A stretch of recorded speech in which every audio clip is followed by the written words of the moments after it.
Komalasari, 30 tahun, mengalami luka-luka di bagian leher dan tangan setelah diduga dianiaya oleh rekan sesama profesinya yang bekerja sebagai pedagang balon LED berinisial EI. Tak terima dengan perbuatan terlapor EI, membuat Komalasari yang tinggal di Jalan Swakarsa, Kecamatan Kertapati ini langsung membuat laporan ke ruang sentra pelayanan kepolisian terpadu Polrestabes Palembang. Insiden penganiayaan itu terjadi di Jalan Diponegoro, Kelurahan Talang Semut, Kecamatan Bukit Kecil, Palembang pada Sabtu malam, di mana saat itu dirinya sedang berjualan balon di tempat kejadian perkara.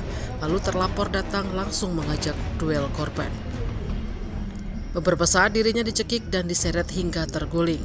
Lanjut Komala, akhirnya ada warga sekitar lokasi dan sesama pedagang yang memisahkannya. Sementara laporan korban telah diterima oleh petugas SPKT Polrestabes Palembang atas tindak pidana penganiayaan ringan sebagaimana dimaksud dalam pasal 352 KUHP. Selanjutnya laporan akan diserahkan ke unit reskrim Polrestabes Palembang guna penyelidikan lebih lanjut. Mau cerita dia tuh dapat saduan dari anak buahnya. Kenapa? Anak buahnya ngadu lebih sama dia.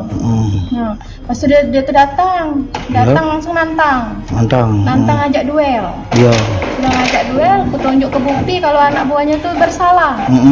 Tidak terima, dia langsung mendekati aku, nak ngeduel ke aku mundur, dia tidak terima, langsung aku terbabnya. Langsung mukul gitu? Iya, langsung mukul, terbabnya dicekeknya leher aku, dibenyuk-benyuknya aku, diseretnya pulau aku sama dia. Itu jualan apa kita yuk? Sama pedagang, jualan balon LED. Nah, habis itu siapa yang ngisa yuk? Banyak orang di sana sesama pedagang juga misai. Itu sempat terekam juga, ada yang merekam gitu ya? Iya. Video ya, pas kejadian ya? Pas kejadian ada yang ngerekam. Alhamdulillahnya ada yang ngerekam, nunjuk ke.